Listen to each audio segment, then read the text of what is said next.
पिछले एपिसोड में तांगसन ने उन तीनों 15 टन एंड टेम्पलर्स को हरा दिया था, जिसके बाद वह उन तीनों की स्प्लिटरिंग को एब्जॉर्ब करने लगता है। तांगसन अपने हाउस एंड हैमर की कल्टीवेशन स्टेज में पहुंच जाता है। वह ग्रैंड मास्टर की बातों को याद करता है। ग्रैंड मास्टर तांगसन से पूछते हैं कि वह किसी मास्टर सोल के बारे में क्या सोचता है, जिस पर तांगसन कहता है, मास्टर, हमारे मास्टर सोल हमारे शरीर का हिस्सा होते हैं। हम उसे अपना ही एक दूसरा रूप कह सकते हैं, जो कि स्पिरिट फॉर्म में है। मैंने फील किया है कि मेरी मास्टर सोल के साथ रिश्ता बहुत गहरा है। ऐसा लगता है जैसे हम दोनों जुड़वा हों। तांगसन की बात सुनकर ग्रैंड मास्टर हैरान होते हैं। वे खुश होते हुए हामी भरते हैं और कहते हैं, मैं हैरान हूँ कि इतनी छोटी सी उम्र में तुमने इसका पता लगा लिया। सही मायने में देखा जाए तो हमारा शरीर और हमारी मास्टर सोल दोनों जुड़वा हैं। अपनी मास्टर सोल को कल्टीवेट करने के लिए हम अपनी बॉडी को एक वेसल की तरह यूज़ करते हैं। जैसे जैसे हम पावरफुल बनते जाते हैं, हमारी मास्टर सोल भी पावरफुल बनती जाती है। तांगसन ग्रैंड मास्टर से पूछता है, मास्टर, अगर हमारी बॉडी और हमारा मास्टर सोल दोनों जुड़वा है तो हमारी मास्टर सोल के पास अपनी कोई सोचने समझने की शक्ति क्यों नहीं होती? ग्रैंड मास्टर तांगसन से कहते हैं, हमारी मास्टर सोल की अपनी स्पिरिट होती है, बस हम उसे महसूस नहीं कर पाते। ग्रैंड मास्टर अपनी मास्टर सोल की तरफ देखते हैं, जो कि उछल कूद कर रहा था। वे तांगसन से कहते हैं, जिस दिन तुम अपनी मास्टर सोल के नेचर को समझ जाओगे और अपने एक्शन से खुद को साबित करोगे, उस दिन तुम अपनी मास्टर सोल की सहमति को हासिल कर पाओगे और साथ ही उसके सबसे अच्छे कंपेनियन बन पाओगे। तांगसन ग्रैंड मास्टर की बातों को याद करके अपने हाथ एंड हैमर की कल्टीवेशन को समझने की कोशिश करता है। तभी इस पर हरे रंग का ब्लेड अटैक कर देता है, जिसे तांगसन डॉज कर लेता है। तांगसन को 3 सोल ब्लेड दिखाई देते हैं। ये सोल ब्लेड असल में उन 15 टन एंड टेम्पर्स की स्प्लिटरिंग थी। ये तीनों ब्लेड तांगसन की हैमर मास्टर सोल को डैमेज पहुंचाना चाहते थे, ताकि तांगसन उनकी स्प्लिटरिंग को एब्जॉर्ब ना कर पाए। तांगसन सोल ब्लेड्स को डॉज कर रहा था। वह अपने जुआन्यू हैंड का यूज़ करके एक रेड कलर के ब्लेड को रोकने की कोशिश करता है, लेकिन वह ब्लेड जुआन्यू हैंड को पार करके तांगसन को इंजर्ड कर देता है। घायल हुआ तांगसन फिर से ग्रैंड मास्टर की बातों को याद करता है। तांगसन ने ग्रैंड मास्टर से पूछा था, मास्टर, मैं किस तरह खुद को अपनी मास्टर सोल के प्रति साबित कर सकता हूँ? जिस पर ग्रैंड मास्टर तांगसन को सांत्वना देते हुए कहते हैं, मैं तुम्हें इसका जवाब नहीं दे सकता। सिर्फ मैं ही नहीं, इस दुनिया का कोई सोल मास्टर तुम्हें इसका जवाब नहीं दे सकता। हर मास्टर सोल की अपनी विशेषता होती है। इस सवाल का जवाब तुम्हें खुद खोजना होगा। वे तांगसन से कहते हैं, सोल मास्टर बनने का सफ़र बहुत लंबा और कठिनाई से भरा होता है। पहले पहाड़ की ऊंचाई पर पहुंचना बहुत आसान है, लेकिन अगर तुम दूसरे पहाड़ पर चढ़ने की कोशिश करोगे तो मुझे डर है तुम अपनी ताकत खो दोगे।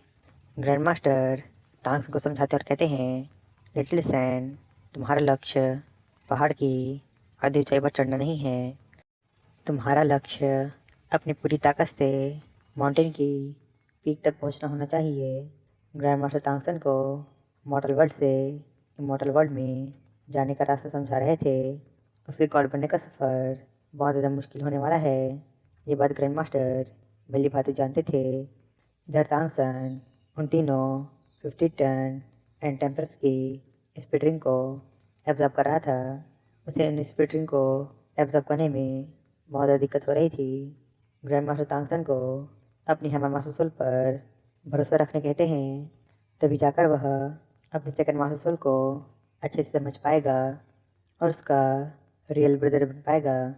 ग्रैंड मास्टर की बातों को याद करके तांगसन उन तीनों टेम्पर्स की स्प्लिटरिंग को एब्जॉर्ब करने लगता है। तांगसन उन तीनों टेम्पर्स की स्प्लिट ब्लेड से बचने के लिए अपने सीगोल के ट्राइडेंट को बाहर निकाल लेता है। तांगसन उन तीनों ब्लेड पर काबू पाने के लिए सीगोल लाइट का यूज़ करता है।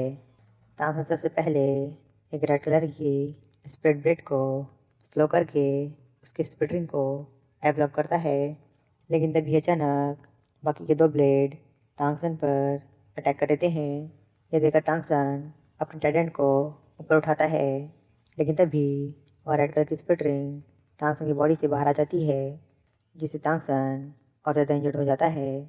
तभी वे बाकी के ब्लेड तांसन पर अटैक कर देते हैं, जिससे तांसन की सोल बॉडी और ज़्यादा इंजर्ड हो जाती है। तांसन के स्पाइडर बोन उसे सपोर्ट करने के लिए बाहर आ जाते हैं। तांसन खुद को रिकवर करने के लिए अपनी हेवनली स्किल का भी यूज़ करता है।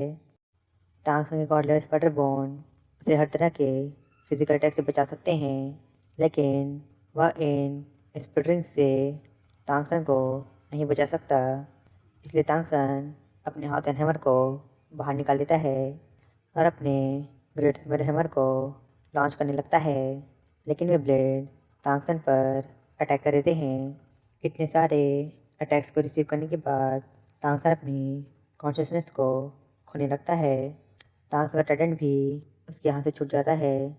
तांसन अपने फादर की बातों को याद करने लगता है। तांग हो तांसन को ग्रेट स्मियर हैमर की कल्टीवेशन टेक्निक बताते हुए कहते हैं, हवा का कोई आकार नहीं होता, लेकिन पत्तियों का होता है। अगर हवा नहीं होगी तो पत्ते उड़ नहीं पाएंगे। अगर पत्ते नहीं हुए तो हवा अपना सपोर्ट खो देगा। इसके बाद तांग हाओ तांगसन को ग्रेट स्मियर हैमर के स्पेल्स को सिखाता है और कहता है, जब उत्तर से तेज हवाएं बहती हैं तो धरती और आसमान काले पड़ जाते हैं। तब उस वक्त सिर्फ एक पत्ता ही तूफान का दिल बन सकता है, जो कि आसमान में बिजली बनकर गिर सकता है। इस स्पेल में पत्तों का मतलब स्प्लिटरिंग है।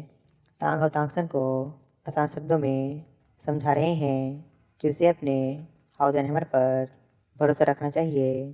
तांगसन अपने फादर की बात समझ जाता है, जिससे उसके लिए उसका हाउस एंड हैमर बहुत हल्का हो जाता है।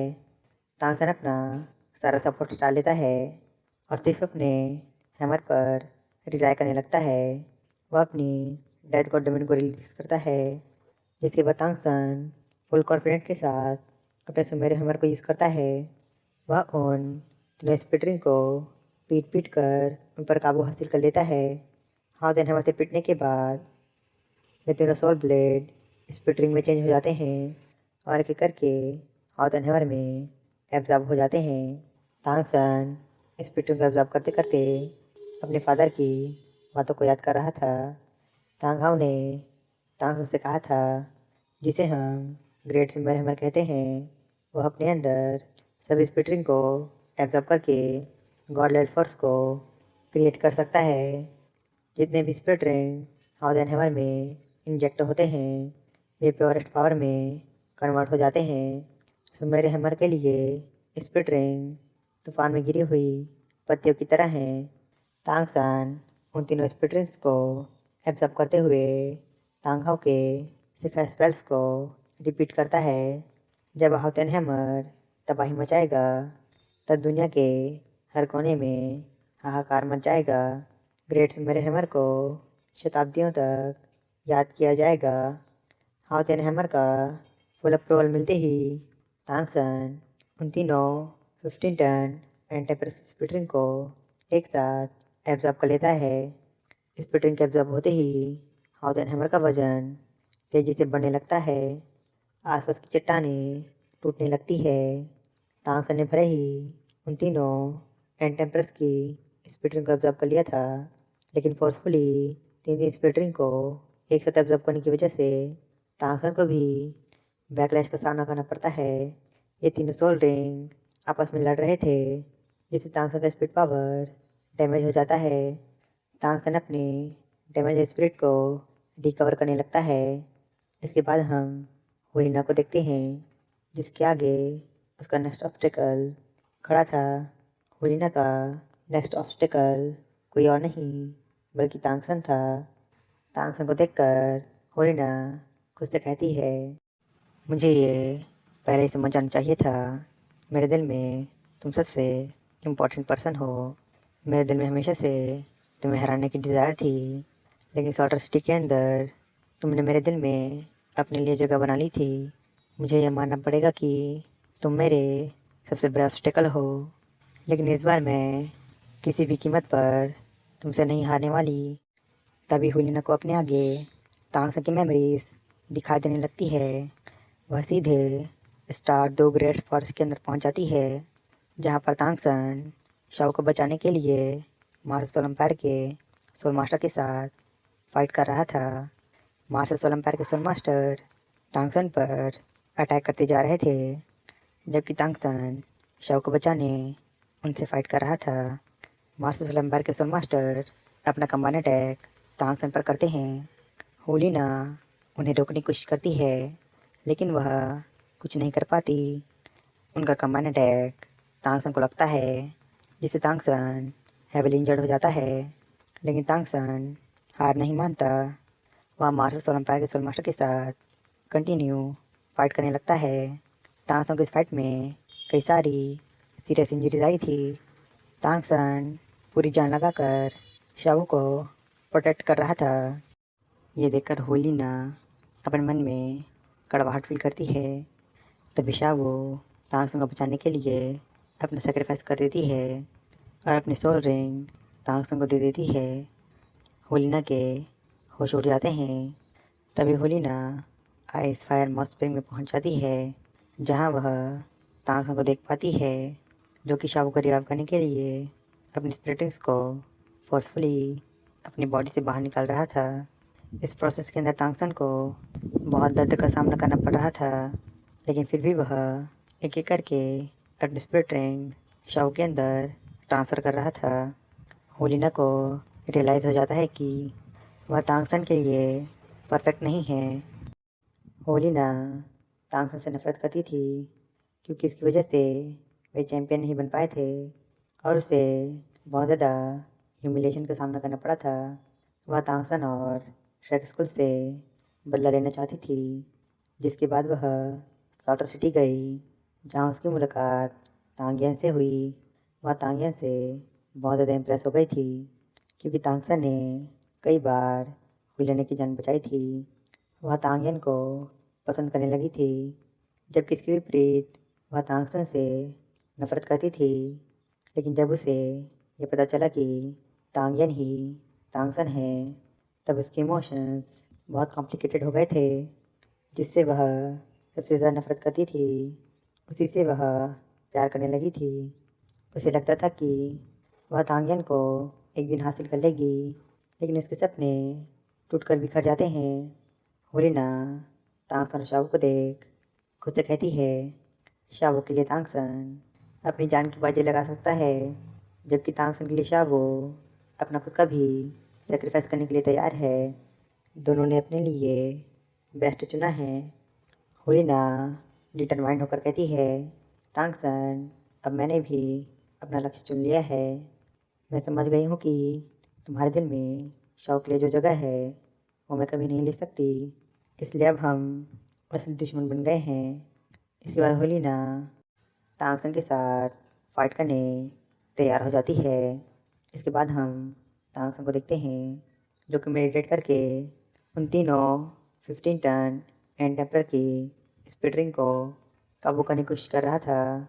उसने भले ही उन तीनों एंड टेम्पर की स्पीड रिंग को ऑब्जर्व कर लिया था, लेकिन फोर्सफुली तीन तीन स्पीड रिंग को एक साथ ऑब्जर्व करने की वजह से तांगसन को बैकलैश का सामना करना पड़ रहा था। तभी तांगसन एक स्ट्रॉन्ग प्रेजेंस को फील करता है और मेडिटेशन से उठ जाता है। होलिना अपनी सक्सेसफुल स्किल का यूज़ करके तांगसन पर अटैक कर देती है, जिसे तांगसन अपने ट्राइडेंट से ब्लॉक कर लेता है। तांगसन होलिना को देख हैरान हो जाता है, क्योंकि उसका ऑरा पूरी तरह से चेंज हो गया था। साथ ही उसकी स्ट्रेंथ पहले से ज़्यादा बढ़ गई थी। तांगसन होलिना से फाइट करने तैयार हो जाता है। वह होलिना से पूछता है, तुम्हें कैसे पता चला मैं यहाँ पर हूँ? होलिना कहती है, तुम चाहकर भी मुझसे नहीं छुप सकते। तांगसन मन में कहता है, होलिना की पावर बहुत ज़्यादा बढ़ गई है, यहाँ तक कि मैं उसे आते हुए सेंस भी नहीं कर पाया क्या इसने खुद को छुपा कर रखा था? तांगसन ये सोच ही रहा था, तभी हुलिना तांगसन पर अटैक कर देती है।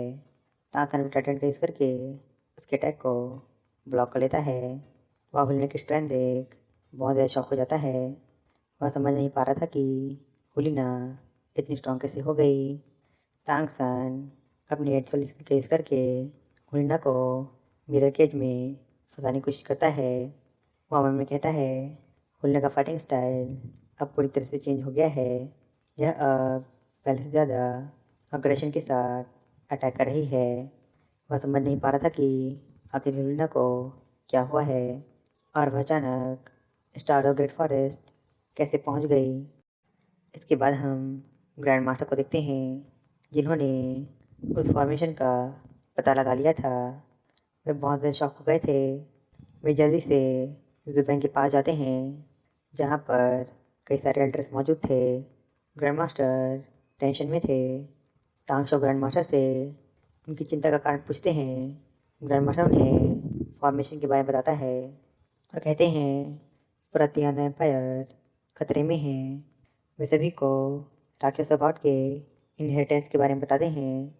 ग्रैंड मास्टर की बात सुनकर सभी बहुत ज़्यादा शॉक हो जाते हैं, क्योंकि मार्शल एम्पायर सीक्रेट तरीके से एक गॉड को क्रिएट कर रहा है।